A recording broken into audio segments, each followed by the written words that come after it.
you so much for joining me today. First of all, I would like to say thank you so much, Mr. Amir, for the introduction, and I am very thankful to the University of Bolton Management that gave me opportunity to discuss about fraud and risk management webinar today. This is very important topic that I was thinking to have discussion on this topic, and together let's stop the fraud. This is a basic theme for this today webinar, and this is very important topic. That's why we selected due to this current situation and current, the circumstances. This is very important topic. I just want to share with you a lot of insights, information on this topic, so you can save yourself, your organization from the fraud. So I would like to say thank you so much for the people who joined, who spare time and join me for this session. I thank you so much again. Okay, we can discuss about something about my profile actually. So everyone knows that who am I, and I am working as head of internal audit, fraud and risk management. I have worked in several companies, multinational companies, throughout my last 14 years career, and I have worked in internal audit, fraud and risk management in different countries and different multinational companies. So that's why I have one objective to spread knowledge and hope around me. So this webinar is based on that objective. We have the same objective with the University of Bolton as well.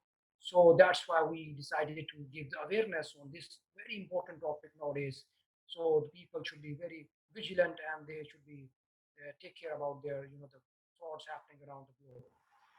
Okay, I will, before starting, my presentation, I will just go through one video that will give you some sort of insights about the fraud, what is the fraud and what do you think about the fraud. This is a basic agenda, that small agenda that we are going to discuss today.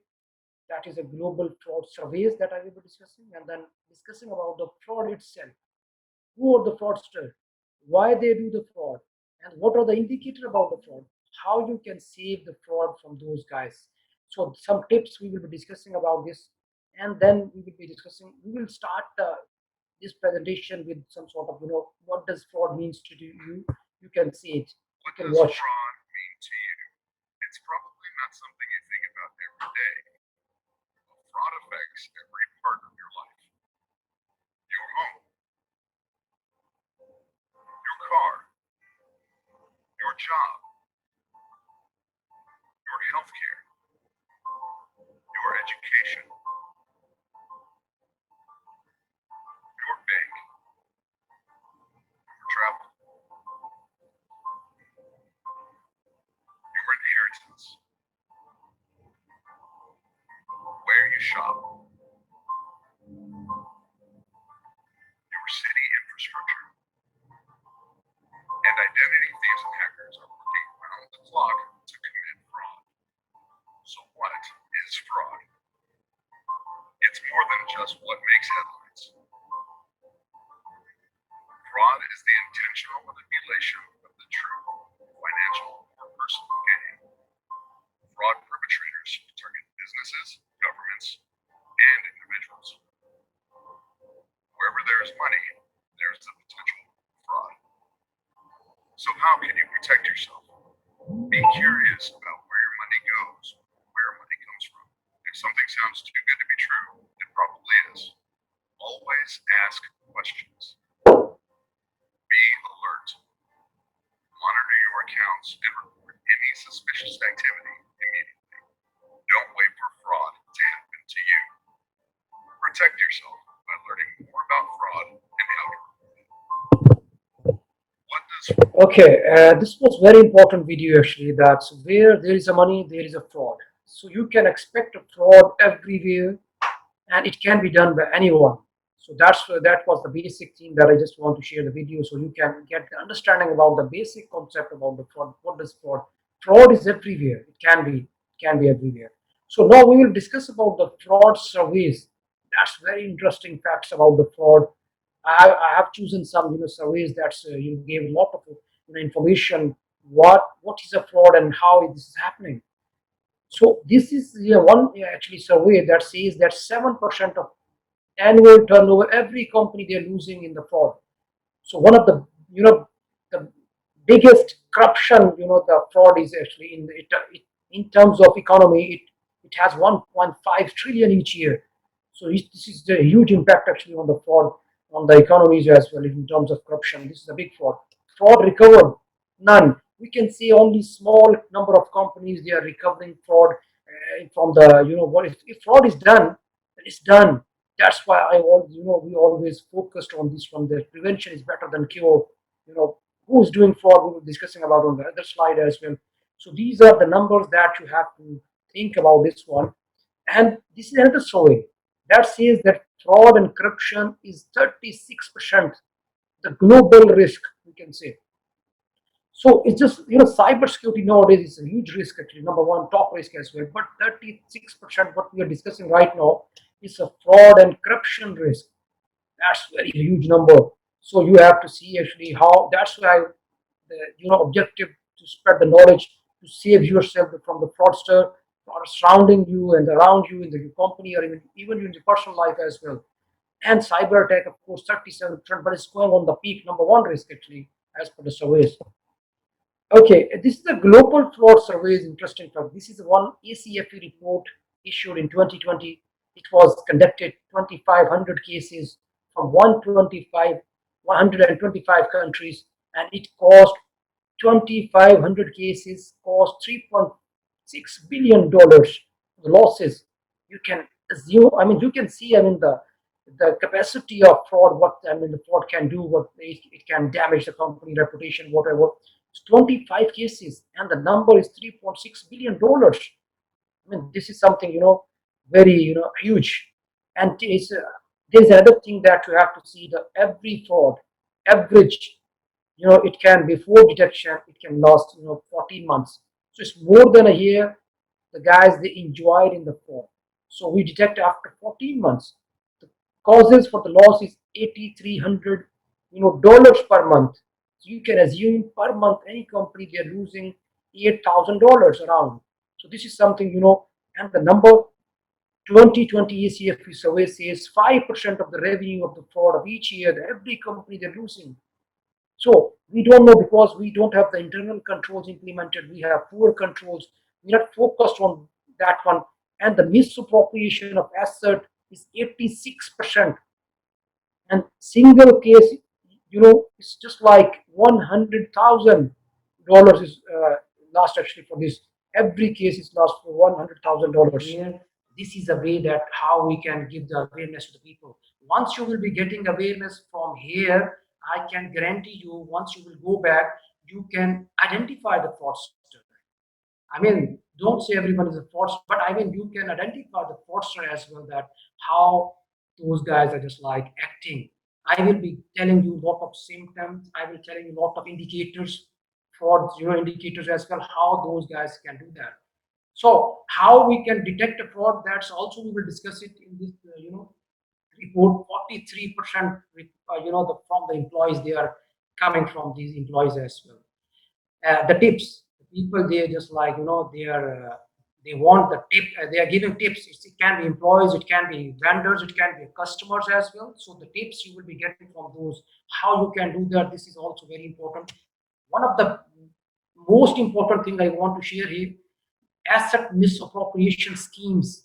That is the most important, and 86% and 86% cases of the asset misappropriation schemes are for the fraudulent activities. So it can be and as per the report, 100,000 actually is the per case the loss for those revenue as well for the fraud case. So if you can see, I can just discuss about the fraud facts. This is very important that you have to know about the fraud. That's These are the facts that go in detail that how the people they are just like going. A typical organization loses 5% of its revenue as per the report. As per the I told you earlier that 5 to 7% of every company they're losing.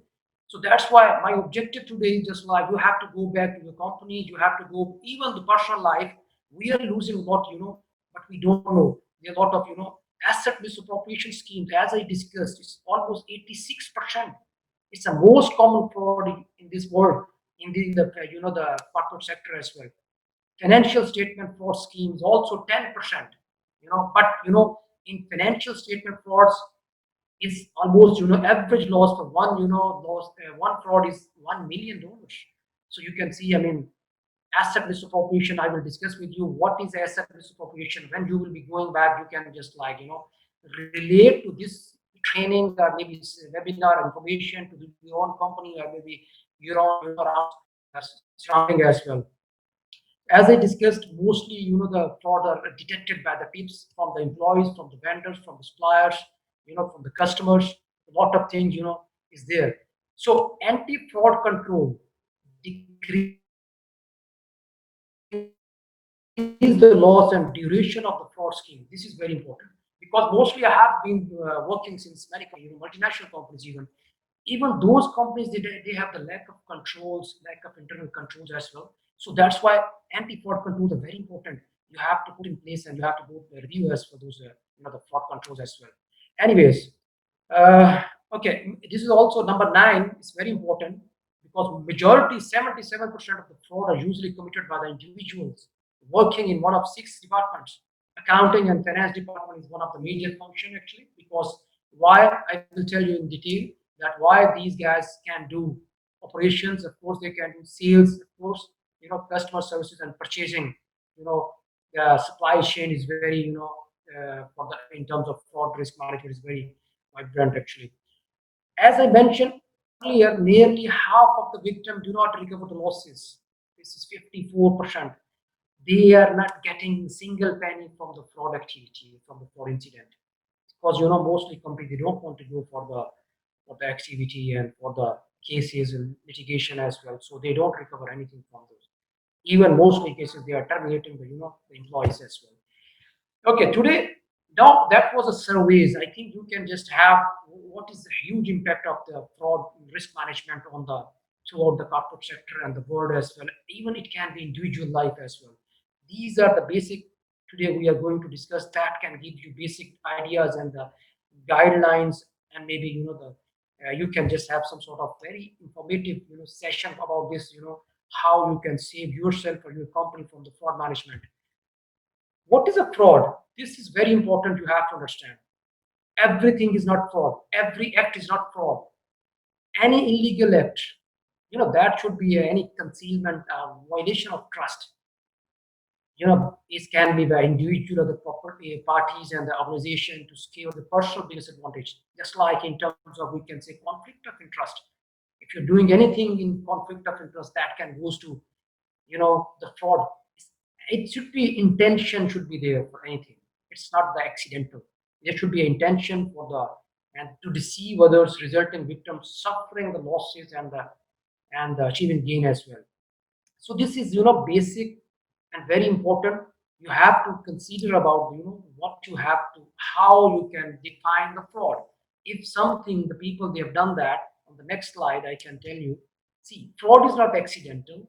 This is very important to understand. Why? Because if you have done something wrong in the financial statements by unintentionally, it doesn't mean that you are doing the fraudulent activity. Fraud have some sort of factors. It should be an intention. It should be just like pre-plan. This is a pre-planned activity. The people they are going. It's not. I mean, just like going and meeting with the fraud and doing fraud, and he can see the opportunity and he has done the fraud. He or they are doing just like the people who are doing the fraud. They are doing fraud almost long time, years. But the companies they don't know because they don't have the controls. They don't have the proper the internal controls, proper strong internal controls on those fraud risk management. So this is not something accidental. There is a pre-planned activity that people they are doing. Okay. Now, why I just want to discuss about the risk. Mostly people they're professionals I know, but they everyone knows about the risk. Why I just want to share because proceeding to proceed further, I just want to see the risk as well. So because it's interlinked with the fraud management, how there is if something happened, how is the fraud risk? So this risk, if you know about the risk as well, so then you can just like do better in terms of management. So this is a what is the risk? That is something uncertain. It exists in the future. impact objectives, positive or negative. But here, in the terms of fraud, I think that will be a negative as well. So danger and the opportunity. If something we are taking, people, everyone saying you have to go take risk because you will get the reward. Because that's why we're saying, because there's a danger, there's opportunity as well. So we have to see how the danger and the opportunity in each and every risk. So I just want to give you some sort of, the in terms of risk, we are we are just like managing the risk on daily basis in our lives. Just like today meeting, I have to came early. I was managing risk. If you want to go Abu Dhabi, you have to manage the risk as well. You have to go for the COVID-19 test as well nowadays. You have to pre-plan. This is called, uh, something, you have to. We are just like going the risk, managing risk, every day, but we don't know. So even though, in our lives, we are going for the kids' education, we are managing risk, we are considering about the risk as well. So I just want to share, in something that, you have some plans, but there are some other plans as well.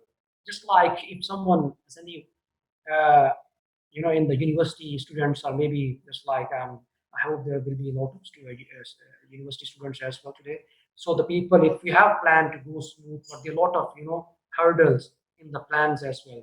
So those, how those hurdles and maybe difficulties you have to manage, that's very important. Okay, so this is basic concept I just want to share with you. There are some, the plans, but there are the risk as well, how you can manage. This is very important. This is the risk management process.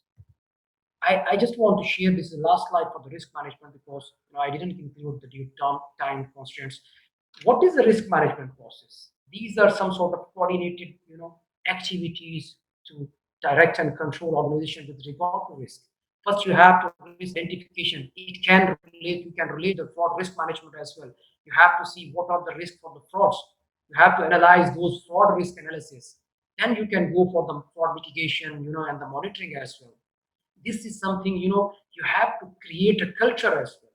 In mostly companies, I have observed that they don't have the culture, they don't have the tune at the top. They just like the code of ethics, everyone, but the implementation is not there. So that's very important. That's why I thought to put the risk management as well. So how we can relate fraud risk management. So that's why it's important to understand. Now come back to the fraud. What are the effect of fraud? I hope everyone knows that if something, even though just like something happens, something happens to me as well. There was a one transaction for the credit card that has been done, you know, from another guy. I don't know. It was around 5,000, dirhams. So that's what effect was. I lost the, I almost chased 6 months for the banking. It's a time wasting, it's energy wasting that I went every time I have to follow up with the bank. It's a, stress as well. So that's why before it's happening, we have to put some sort of, the controls. I don't know, that was not in our hand, but how we are using our credit cards, that's very important. Nowadays, due to this technological or maybe the digital, the era, everything is online. So that's why you have to be very careful when once you're using about these, whatever on online something shopping as well. So negative impact, of course, it can increase the company operating cost, because if something happens, you will put in the loss as well. So poor results we can see. Increase in the price to the customers. If we have something in fraudulent activity has done, so we will have to increase the prices for the bad publicity. Of course, if something you can consider, even your own company, if you have your own company, so if the people they think about you that this guy something happened even in the banking sector, if we consider that there are a lot of incident happening in the banking sector, and the people they will just like take out from the accounts from those banks as well. So this is very important. This can damage the the publicity for any company as well. you know Loss of bonuses, of course, that it can be, it's ultimate actually.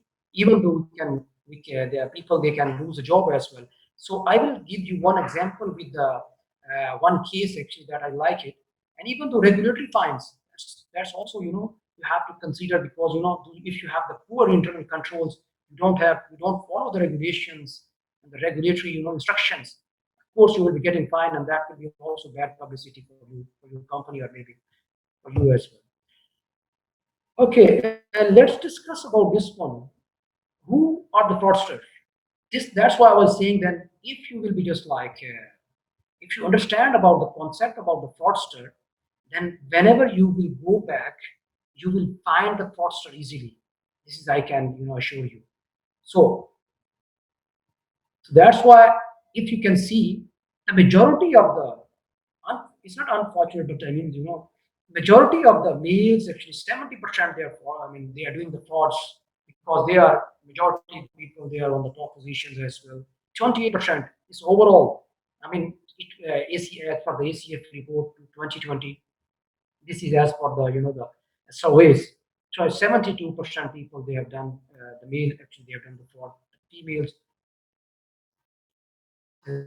gender we can say 20, and maybe it will as well, guys. See, education. The people who are more educated they have done more frauds. So this is I was thinking that fraud 64% the fraudster actually they have university degree are higher than that. And then university degree are higher than that. They one case average loss for each case is was around 200,000 $200,000. So you can imagine even the guy who don't have the university degree he has an average loss for one case. It's not only I mean this is almost $100,000 as well. So and the next one as well is very surprising. Once you are getting old, if you are just like you don't achieve anything, then you will be just like depends on the age, less than 40s, 75,000 dollars per case. I mean the per fraud as well. In 40 to 54, the people who has 40 to 54 they have done $150,000 per the fraud case. And surprisingly you can see the 55 plus that the guys actually they have done a good job. Unfortunately they just like they the average loss for each case of those 55 plus year old guys fraudster we can say $425,000. That's incredible. I mean, so you can imagine how the age factor is deciding because there are a lot of factors. We will discuss it. Why these guys are doing? Why the elder guys? Who is doing the fraud? This is also very important to understand. Actually, this is a fraudster profile. Whenever you will go and you can see the surroundings, you can feel a lot of people actually. How they are doing the fraud. You can find it after this presentation. I'm sure that. So types of fraud. It's very, also important that, as I mentioned earlier, misappropriation of assets, corruption, e-crime, due to, nowadays we are moving everything on the digital or maybe technology side as well. So e-crime is there for employees fraud. This is basic, common fraud as well. It's like expense claim, theft of cash, intellectual property, accounting records we are manipulating here. The crime by the professional criminals. This is also, there are some sort of, advanced, the fee for the fraud, corporate identity as well. There is one fraud I just want to share with you. Once the COVID start, actually, I am spreading the awareness since the COVID start to the different, I have been very active on social media and especially on the LinkedIn. I am giving a lot of, the information and the awareness to the people that how they can save. Nowadays, maybe mostly people, they have, the experience that we are receiving a lot of emails that this is an NGO, this is a hospital. They are just mostly people, they're looking for the, that they don't have the food, so the people, a lot of emails we are receiving that they need money. They just like subscription for this, the service to the charity. So NGOs are basically on the top list right now because mostly people they are misusing those NGOs as well. So that's why I'm saying this fraud I gave in April and June. Actually, I gave a lot of awareness on this topic that how you can just save yourself because we everyone knows everyone want to give something to the poor, the needy people, but that's guys they are playing with our emotions as well. So be careful, and that's very important nowadays. Due to COVID, this fraud is very highly active actually nowadays. Okay, this section is very important section. If you can see who commit fraud, if you can put in your comments as well who commit fraud, then maybe I can just have an idea. Maybe most of the people knows that who can commit fraud. We discussed a lot of the fraudster profile as well. But if you can give me the idea in the comments as well, then we can move forward on this one. There are a lot of pictures I put it actually that to give the idea. You're not going to forget this one.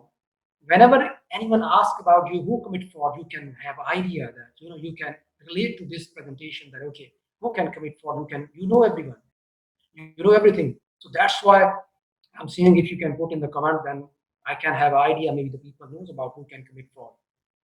I will just like sharing with you on the next slide who can commit fraud. For me, maybe for just like the surveys or maybe it's, this is anyone and everyone. It's not only just like specific people or maybe the professionals or something. Just like if you can say if we are from finance guys, we are just the sales they can do. No, anyone and everyone can commit fraud. There is no type of it can be employee, it can be customer, regardless social status and the gender and the nationality. This is something you have to remember every time. Anyone can do fraud because the people see it actually. No, these guys, some guys, they are very noble. I mean, I give example every time. If you will give the opportunity to the people, and we are human, so anyone or everyone can commit fraud as well. I put the example for this one. This is very good example in terms of this who can commit fraud. The former CEO, the WorldCom, everyone knows about the telecommunication company in 2002. Actually, he was sentenced 25 years in jail. What he has done, $11 billion fraud. Yes, the biggest fraud in the US history till now. Shareholder lost $188 billion. And you can see the impact. We have discussed about the impact. What is the impact of the fraud? See, the impact is 20,000 people, they lost the job. So 25,000 families, they have gone, they just like, people, they have to, they lost job as well, even we can include. So we can say why the people commit fraud. If you will get the understanding about this one, if you have any question about these, the why people commit fraud and who commit fraud, how to, so you can put it in the comments as well. Why people commit fraud? There are a lot of pressures on us as a social pressures, we can say. Just like I gave all the example in different trainings as well. See, if you have a pressure from your family, if you have pressure from your, the social circle as well. Just like I gave you in terms of a very straightforward example, if someone mother is in hospital and he has a pressure to pay the bills and he don't have the money, so what he will do? This is called the pressure. So he will just do some sort of the activity. Maybe he will say, okay, I can take it, I will give it back to the company later on, so I can just fulfill my need. So this is called the pressure. It can be other pressures as well. It can be social pressures. It can see just like people, they can see different people. They are just like they are doing the activity. They are lot of people, lot of pressures from the other sides. You can see as well on the next slide. What are the pressures? Opportunity. This is a very good point to understand. If you will give opportunity to anyone, they will do the fraud. This is for sure. Not today, but later. I mean, opportunity is just like if we open the door for our homes, if we open the door for our cars, you give the opportunity to commit the fraud for the people who are just like, who are looking for the fraud. So don't give the opportunity. If they have the opportunity, they will do. Opportunity means just like I have the, from the shopping mall, if anything is like, it's open, the locks are open. I gave the opportunity, I gave example in training for my kid actually. If I took my kid to the ice cream shop and I gave the opportunity to the guy that okay, he can see the ice cream, so he will run to the ice cream because that's human nature. They can see that I gave the opportunity to just like to ask for the ice cream. So this is something if you have the lack of controls, if you have something you don't have strong controls as well, you don't have the reviews as well, so you are giving the opportunity to the people that you can commit fraud anytime. Attitude. This is also very important, and you can relate in your personal life. you can relate in your, you can relate everywhere. I mean, even personal life, even the companies as well. If you are an entrepreneur, you can relate as well. The people think that this is our right. See, this is something that, that is called the fraud, the triangle. The people think this is my right. I'm working in this company since 10 years, so I have to reimburse, I can, use the, company cars, company resources as well. I can use anything about the, misuse of assets. That's why, the misappropriation of assets is 86% because this is our attitude as well. So if you will give the opportunity, we don't have the controls on those. So the people attitude will be like that. They can use anything. So this was a fraud, why people commit fraud, this pressures, opportunity, and the attitude. There is a fraud diamond. There's one, it's almost same, but there's one thing, capability. Is addition in that. I like this one because this is also the the point actually where the people can do the fraud as well. If you don't have the capability, if you can see the the reports and the surveys as well, the people who are on the higher position they are doing more frauds because they have the capability.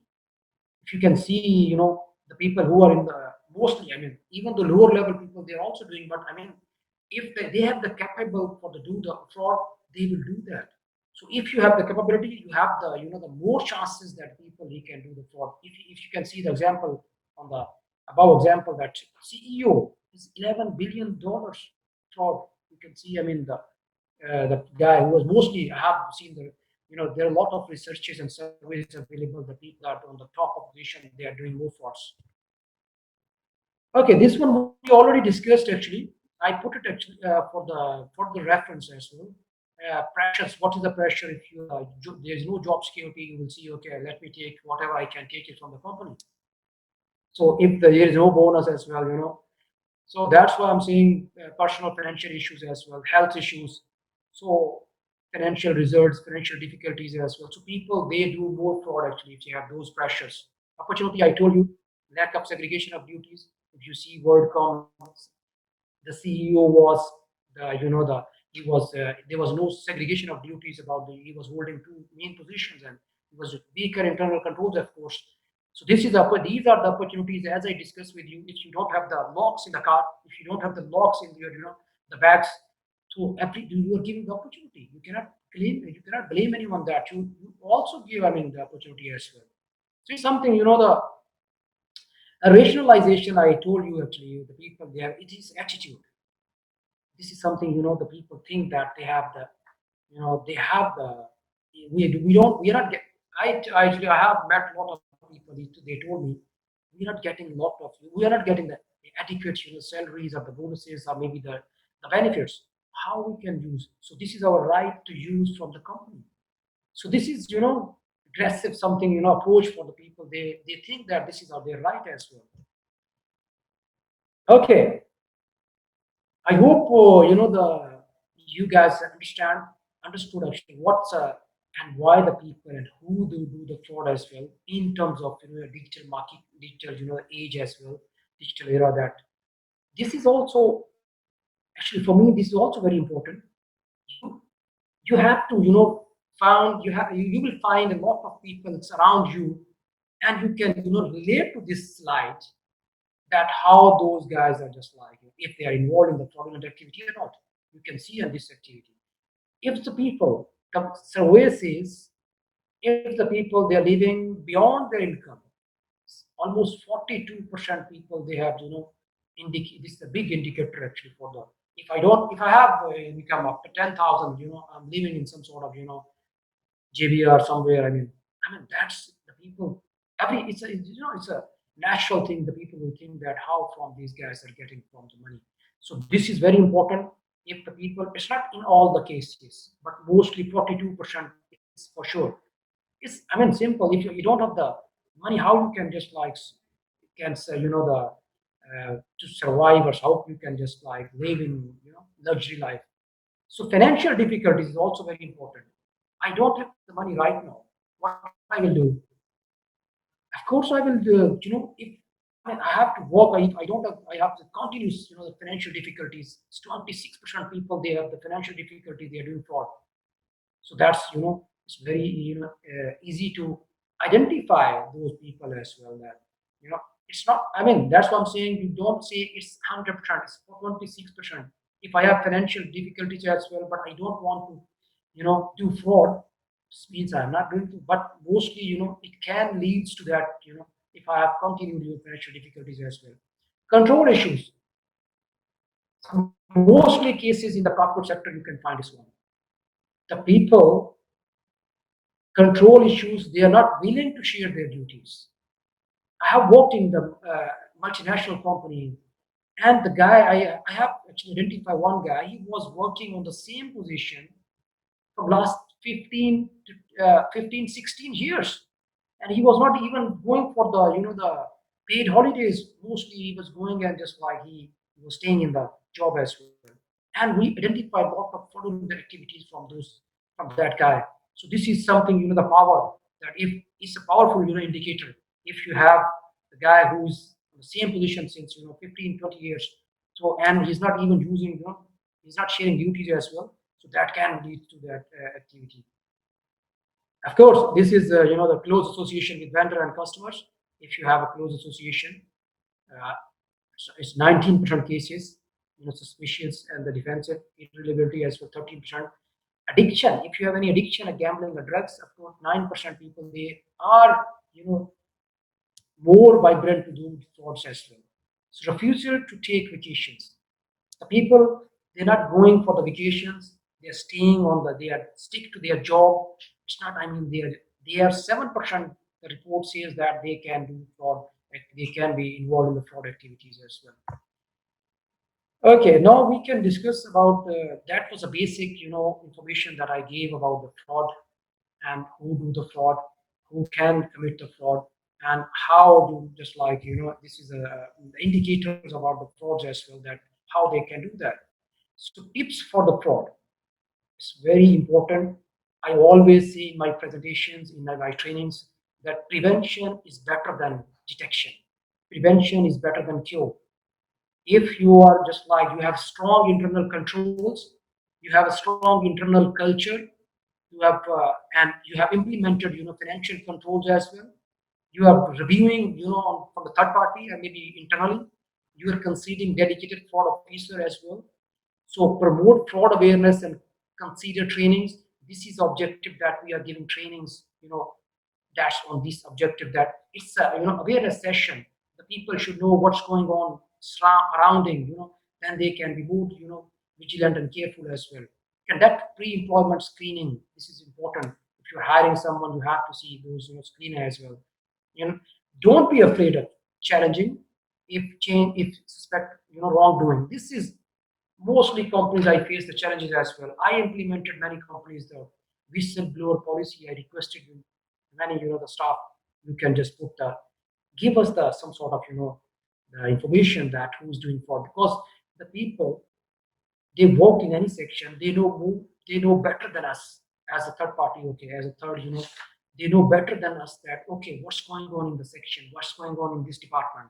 So that's why they more, they are more, gets, they are scared, of course, from the situation. If something, go wrong on this one, they can do job as well.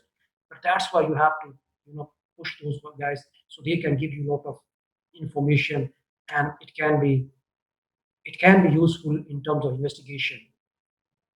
Okay, this was something, the fraud prevention. I always focus on the fraud prevention. And you cannot believe me. There is an anti-fraud strategy as policy as well. You have to implement those policies to prevent before something is happening. So this will give you a lot of the confidence on your systems as well. So this was a fraud prevention, and then we will be discussing about fraud detection. That's very important. It's almost the next 2 3 slides. I will just like wrap it up. And fraud tools. I mentioned earlier in my presentation, the tips is number one, you can detect the fraud. That can be employees, that can be customers, that can be, vendors and others as well. Anyone.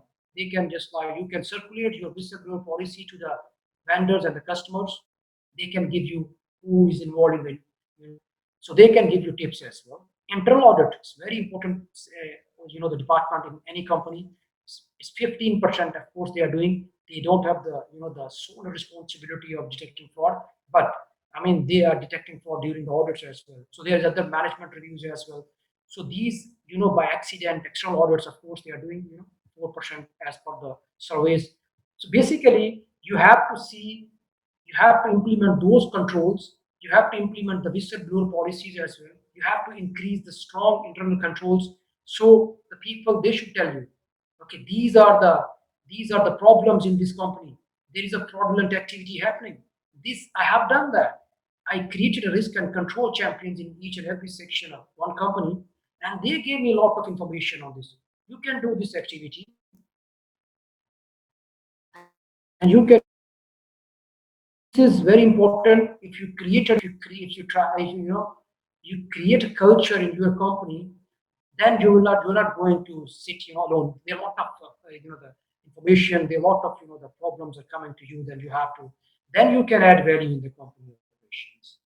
If you are not making relationship with those the people, then maybe of course we cannot do everything. This is something you have to take the support from the line management, even from the employees as well, internal reporting, of course. So this is the basic theme of this fraud detection, how you can detect fraud as well. This is the Middle East survey. I will just like it was 28 cases from the United UAE. They just conducted survey, and every case was around 100,000 USD cases. 127 total cases from the it was from overall Middle East and the Africa as well. So you can see actually 52% of mostly the corruption. The most of the problem and the indicator about this survey is just like even Middle East and Africa, the corruption is 52% challenging as well. So there are a lot of other, the scheming and cash currency as well, the expense reimbursement. These are some sort of, these are all misappropriation of assets. I can accept the corruption. So you can relate to that. What I told you earlier that 86% fraud incident are relating to those, the frauds in terms of misappropriation of assets, just like skimming before recording the cash. They can take it out from the, and then cash currency they record it and then they take it out. So those, the problem are there. So this is the survey results in 2000. It was in 2020. Every case, it was a 100,000 USD loss for each case in UAE and even in Middle East total. Okay, who's responsible to the fraud? This is very important for the internal audit professionals. That there are a lot of internal audit. I know. I mean, a lot of my colleagues, they asked me about the question. They are always asking about this question. Who is responsible to the fraud? I am an internal audit professional. It is not my sole responsibility to identify fraud. It is the management responsibility. This is for sure. I mean, there is no doubt about it. The mostly, I that's unfortunate. The mostly, in companies, they are just like giving the what to call the responsibility to detect fraud, to just like investigate the fraud to the internal audit. Of course, we can support. What we can do, management is responsible to implement controls, to develop a healthy tune at top. That's why it's a tune at top. If the guys are there, then they can just they can develop a lot of the uh, plans. Internal audit. What as an internal audit professional, what I do, we support to the management efforts to establish a culture that embrace ethics, embraces honesty and integrity. What we do, we assist the management. What internal controls evaluation. This is very important actually. The people think that we are responsible to implement the control. We are responsible just like as internal professionals. So this is as an internal auditor. If you are an internal audit professional, your responsibility to assist the management in terms of how to enhance, how to add value in terms of internal controls, how you can improve the internal controls, so that if the internal controls are strong, if the locks are strong around your car, around your home, around your the office, then no one can it can give you a lot of confidence. The people, they are not going to do fraud on those activities.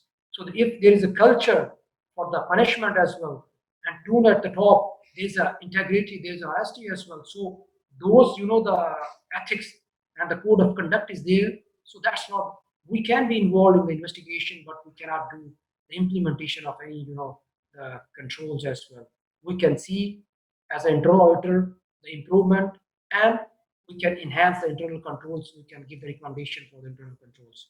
We provide the objective assurance that is unbiased, the report to the management and the board of directors that the fraud controls are sufficient to identify fraud risk and ensure that controls are function effectively. It's two very important things. We give reports that the sufficient controls are there, and then we can that these can detect the fraud as well. This is our responsibility as well, that okay, we can provide. So this was something I just want to share with you guys. It was relating to fraud and the risk and who can commit fraud and the indicator of the fraud as well, and what the role of the internal auditor as a fraud the management. This is for every business leader. This is for each and every one. It's not only for the business leader. I can say it's all for us as well. For me, for you as well, for companies, for individuals as well. We should be, if you are going to a company, if you're a fraud, it's just like if you have a fraud professionals, if you are auditing professionals, anything, a risk management or maybe lawyers, you can see these, the 5 tips. That's very important tips. If you can implement these tips in your company, I can guarantee, I can assure you, majority of the controls will be stronger. Be proactive. As I mentioned in the fraud prevention, that you have to go for the fraud prevention programs. Fraud prevention is just like internal controls effectiveness. You have to put some sort, just like we are putting on the password on the laptop. That is a prevention. You're not giving someone to access your the personal things or maybe the professional. So that's why I'm saying this is something the proactive. Put some sort of code of ethics, put internal controls, review those controls as well, and then you can stop the fraud as well. Establish hiring procedures. As we discussed, they go for the background investigations, check the educational, if we are hiring, if we are hiring someone, and after 3 months, 4 months, we are saying, oh my God, these guys, they don't have we didn't check the investigation. There was a criminal background. There was a educational, education problem as well. So this is something you have to see. You have to put the established hiring procedure, the policies for the HR as well. There should be no biasness in the policy as well. So that's you can just like see in you will feel actually once you have done once you will do this one, you will feel lot of the improvements in this in the fraud management procedure as well. Train employees in fraud prevention. That's why we are here today. Of course, we are not employees each other, but we are friends. As a friends, we came here to learn together and discuss together as well. This is the fraud prevention. We are discussing about something, the fraud, how you can save yourself and the company from the fraud. Even around, I mean, surrounding, you can save if you know about the fraud as well. So this is something I just want to tell you. Implement fraud hotline as well. Mostly companies they have the fraud hotline. Maybe you can call those guys. Increase perception, not the detection as well. So mostly people, they think about this one. Uh, Communicate regularly to staff. There should be anti-fraud policies. As I told you earlier in this, there should be a strong internal, controls. There should be a strong, a code of ethics for the people working with, in the company. So those, tips, it can enhance your, the relevant, activity, and it can save you, what I consider 5 to 7%. Every company, it's not exception. Every company, including you and me, if your company, my company, they are losing 5 to 7% revenue from this fraudulent activities. But we don't know. We don't bother about those because we don't know that because we don't have the controls for that activity. Okay, this is something I just want to tell you how you can help for your company, for your own, and even the surrounding as well. Be aware of the current situation, the fraud activities, what's going on. I told you example about the NGOs, the hospitals, of the COVID test. A lot of people they are playing around. So So you have to be very vigilant and very careful about those people.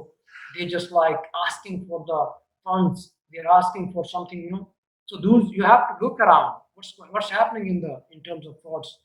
So this is a be control conscious. Is a internal control environment as we discussed.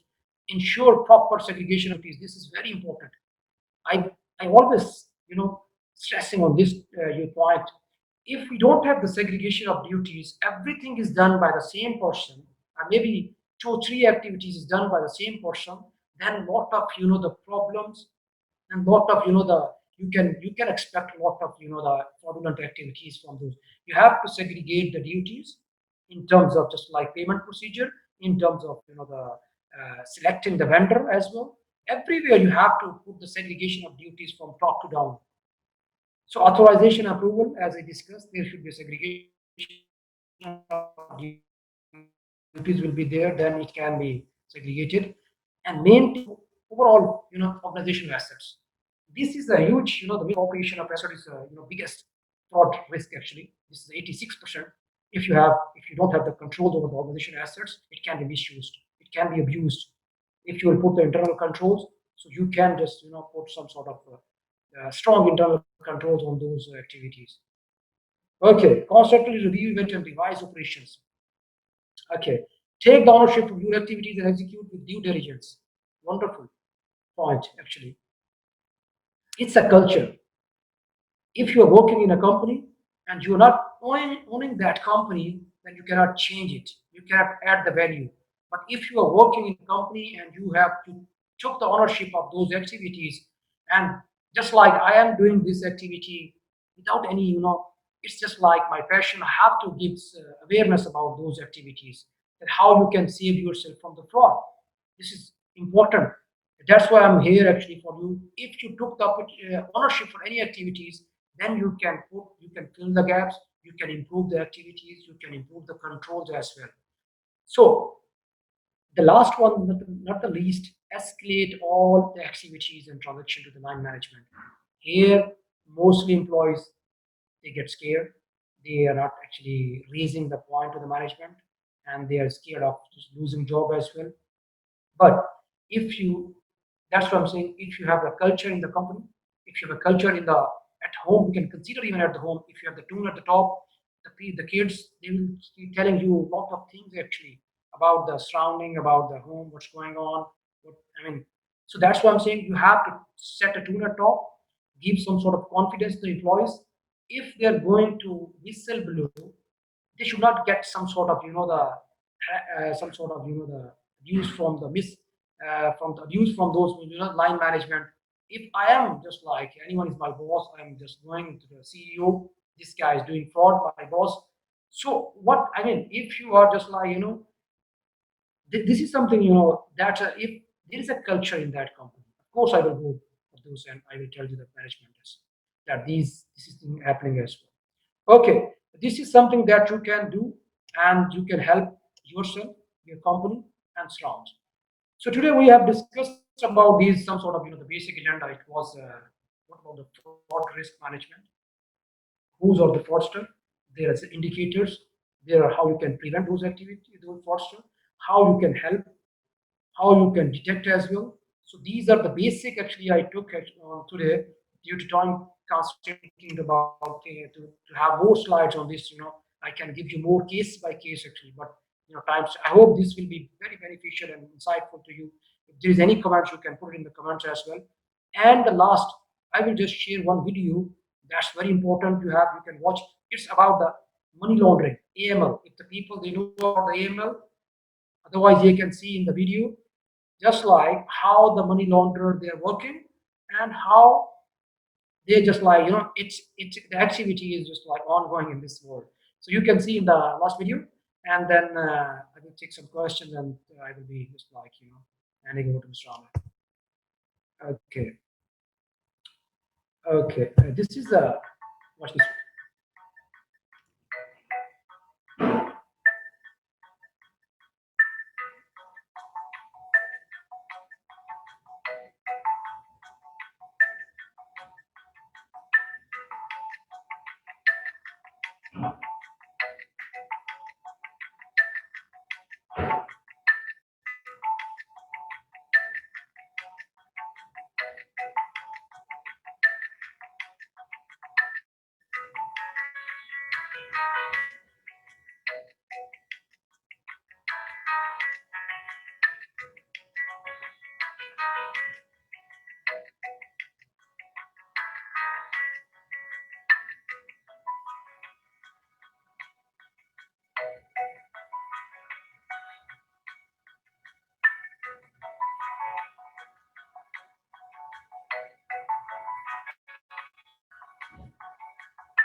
Okay, thank you so much. I really appreciate the time that why I actually include this AML, because nowadays this is very hot topic actually. Now everyone is talking about the AML. Everyone is talking about how the companies they are working, how those the it can be. So that's why I hope this that can give you some sort of information that how the money launderer they are just like putting layers, and they are just like putting in terms of gambling, and they're getting jackpots as well and making their money white as. So this is something I just want to share today.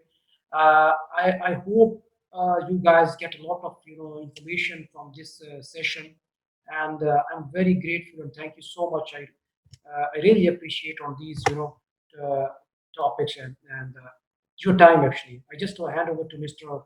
Amir. If I mean if there's any question, I can take it. Otherwise, we can proceed further. That will there be a copies available for the participants of the Of slides and course, all? I can share with you. If just leave your email addresses here. If you have any question, maybe if I am not able to do it now, maybe we can just like give information, and whatever the question we can reply on the emails as well. And so there is a CPA Nyson Kimutai. He asked the question that can I have a sample of anti-fraud policy for my organization from today's presentation? See, for the anti-fraud policy, of course, you can get from my side as well. But there are a lot of anti-fraud policies samples available actually on the. But I mean, I can share with you. Anyone see? That's why the objective why we are here is just like to spread some sort of knowledge. If I mean, there's something someone can get the benefit from this. So of course, I can share with you if any just share the email address with the. Yes. Yeah, okay, sir. Mr. Ayman Anwar has asked that is there a difference between a capability and opportunity for fraud? See, opportunity and the capability is slightly different actually. The opportunity is just like if you don't have the controls, if you don't have the controls over anything. Just like I gave example for the in terms of just like if you open the car without key, left the keys. So this is opportunity, and everyone cannot do that. But if I have the capability, of course I am just like on the position, and then I have just like if you can see a lot of people they are on the higher position, they are doing the fraud. So that they have because they are capable to do that. So this is the difference, actually basic difference between this one. Opportunity it can be for anyone, but capability is just like authority. If you have authority to do that, you can do better in terms of fraud activity. Okay. So there is one more question like Farhan Hassan has asked, what can we do if there is a case of management override and every employee was influenced by senior management to secure their job? See, that's why this. I have worked in the companies as well, so that's why I'm saying there is a challenges as well for internal auditor as well. And if you will implement even for the whistleblower policy as well. So the people, they are not going to tell you. So you have to give some sort of motivation. You have to give some sort of encouragement, and you have to give some you have to create the culture actually from the top management. That's why I'm saying it's tone from the top actually. If you will put, otherwise there will be some challenges. Of course, it will be there. Okay. And sir, there is a question from Muhammad Athar Iqbal that wait, can we get ACFE and CPE from today's session? From where? ACFA. Can we claim ACFE and CPE from today's session? See, this can help you in terms of the ACFE as well. So if you have CPE, if you're looking for the CPE, we can discuss with Mr. Amir, and I hope they can just give, of course, Sure, yeah, they not a can just problem. give you. Yeah. You can Okay, claim sir. it. That's all. That's all. Thank you, So, sir. thank you everyone for joining the webinar. Hope you would have enjoyed this short session on business fraud risk management. And I would like to extend a special vote of thanks to Mr. Arthur for enlightening and informative presentation on business fraud risk management. We appreciate having this mysterious area clarified, and we appreciate your advice on being proactive and being more skeptical in our dealings. We learn about some important tips and tricks to prevent frauds and how to implement internal controls effectively. Yeah, and last but not the least, I would like to also extend a big thanks to University of Bolton team who ensured this webinar goes smoothly. So once again, thank you all, and this is the end of the webinar. Thank you Okay. all. Thank you very much, Mr. Amir. I